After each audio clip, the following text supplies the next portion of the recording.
kita buat pemangkasan yang macam ni lah untuk pengeluaran tunas rambutan.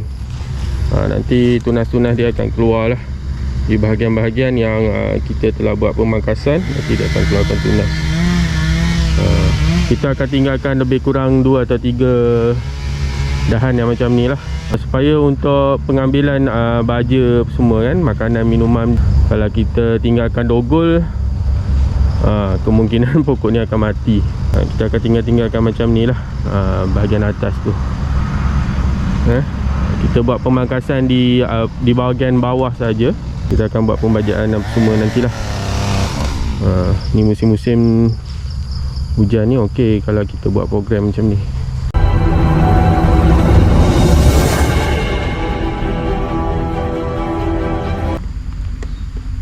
Dah ramai lah, 15.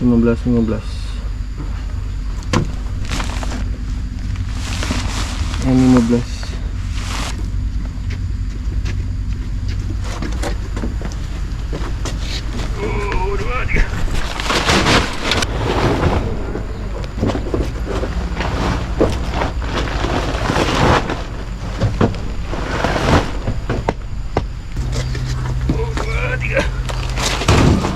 Kuat demo.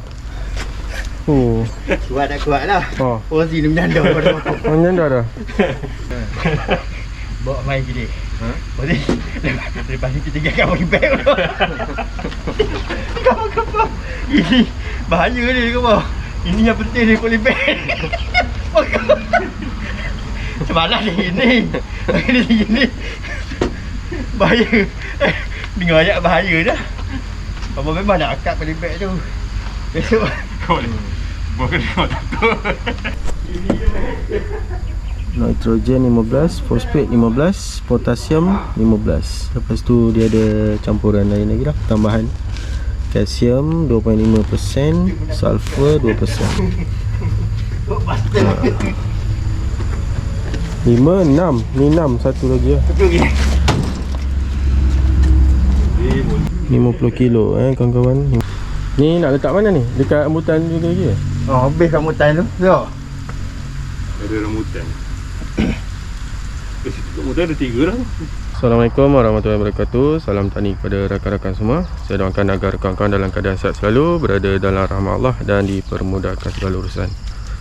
Baiklah, aktiviti saya dan rakan-rakan pada hari ini, kita akan buat aktiviti pembajaan untuk baja subur bagi tanaman rambutan yang kita telah buat pemangkasan.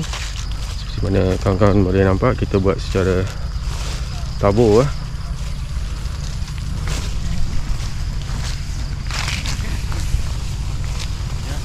Kemudian rambutan 29 hari bulan 12.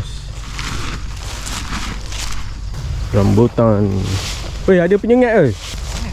Tak ada? Ke kelulut? Ada dah? Dia datang menyinggah je. Dia bergurau.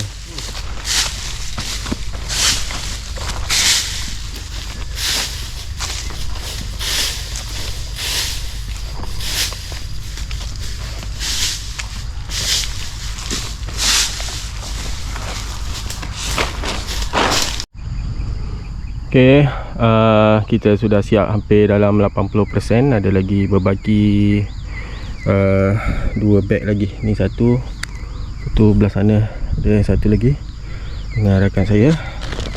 Okey, apa yang saya nak kongsikan dengan kawan-kawan, kadar per kilo berat untuk baja untuk satu pokok, dia berlainan mengikut usia tanaman kawan-kawan. Kalau macam pokok baru kecil lagi, baru kita tanam, dalam 1 kilo, tak sampai 1 kilo lah, dalam 500 gram. Kadar per kilo untuk satu pokok ni dia berlainan, berbeza mengikut usia pokok. Kenapa saya kata macam tu? Sebabnya macam pokok yang macam ni dah 15 tahun, kanopi pokok dia akan besar lah, dia akan meluas. Jadi bila dia meluas, kita tak boleh guna untuk sekilo, sebab kita baja ikut keluasan kanopi pokok. Bila keluasan kanopi lagi luas, lagi besar, jadi kadar baja yang kita akan gunakan akan lebih banyak lah. Jadi untuk pokok yang macam ni 10 ke 15 tahun, kita gunakan kekerapan baja dalam 4 kali setahun, dengan berat dia dalam 40 kilo lah untuk satu pokok untuk 1 tahun. Jadi kalau kita guna kekerapan 4 kali, maknanya 10 kilo untuk 1 kali pembajaan lah. Kalau macam ni kan, dia punya saiz pembajaan kita ni mengikut kanopi pokok, jadi dia akan lebih luas lah. Jadi kalau kita guna sekilo, jadi mungkin tak cukup kan. Mungkin kalau kita start sini, kita baja sampai sini dah habis kilo. Jadi kita memang akan gunakan dalam kekerapan berat dalam 10 kilo lah untuk pokok yang 15 tahun ke atas. 10 ke 15 tahun tak ada masalah lah. Ok, saya ambil satu contoh. Kalau macam pokok yang besar sangat, kita tak boleh gunakan 1 kilo je baja. Itulah salah satu faktor kenapa bila pokok lebih berumur, kita punya pembajaan lebih kena banyak. Salah satunya kanopi, dan yang kedua usia lah. Bila mana usia dah berumur macam ni, dalam peringkat dewasa lah, pokok dewasa, jadi dia nakkan banyak makanan. Macam kita lah, kita nakkan makanan yang banyak dan berzat lah bila kita dah capai usia yang dewasa kan. Ok, kita ambil satu pokok ni lah. Pokok ni dah baja. Kita ambil pokok ni. Ni dia punya kanopi dia luas kan. Jadi kita nak baja ni kena ikut pada kanopi pokok. Jadi kalau nak baja, kedudukan pada pembajaan yang kita nak buat ni, kedudukan kita, kalau boleh kita berada di luar kanopi pokok sebab kalau kita duduk kat dalam, menyukarkan lah. Ini pada pandangan saya lah. Saya lebih suka duduk di luar kanopi pokok. Jadi saya punya tong baja saya ni duduk kat macam ni lah. Ni pokok sini. Jadi saya duduk kat sini. Duduk di luar kanopi pokok. Jadi bila saya melangkah tu, dalam 70 ke 80% saya tak terpijak baja tu lah.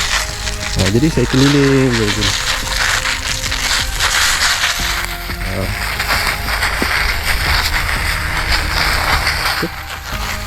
Habis satu putaran. Ya bos. Oh ya, kejap. Tadi saya dah tunjuk sebab apa kita kena banyakkan kadar baja yang kita gunakan.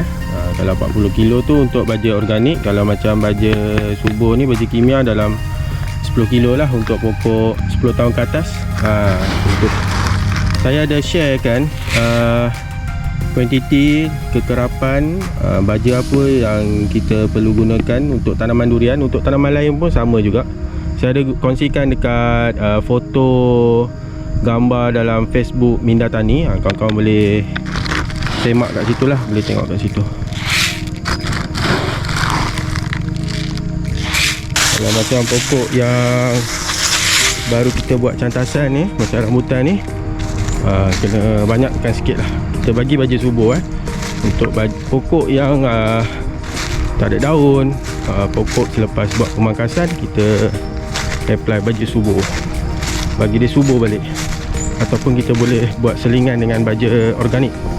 Musim hujan macam ni, musim terkujuh ni, kalau kita buat pembajaan, pokok suka sangat lah dapat makanan, dapat minuman. Jadi kita bagi belaka. Sebab ladang mata tunas rambutan dengan durian ni, kita akan ambil tunas dia tak lama lagi lah. InsyaAllah kita cukup bagi dia makan apa semua. Bolehlah kita ambil dia punya tunas.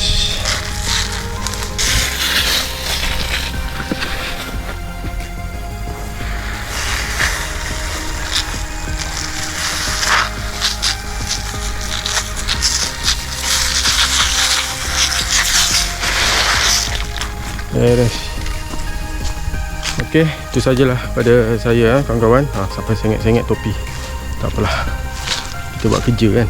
Okey, itu sajalah perkongsian saya pada kawan-kawan yang baru singgah ke channel saya. Jangan lupa lah untuk klik button subscribe dan button loceng untuk mendapat notifikasi video terbaru saya. Dan jangan lupa untuk like, komen serta share video saya di YouTube dan juga di Facebook Minda Tani. Okey, kita jumpa lagi di video yang seterusnya. Assalamualaikum warahmatullahi wabarakatuh. Bye bye.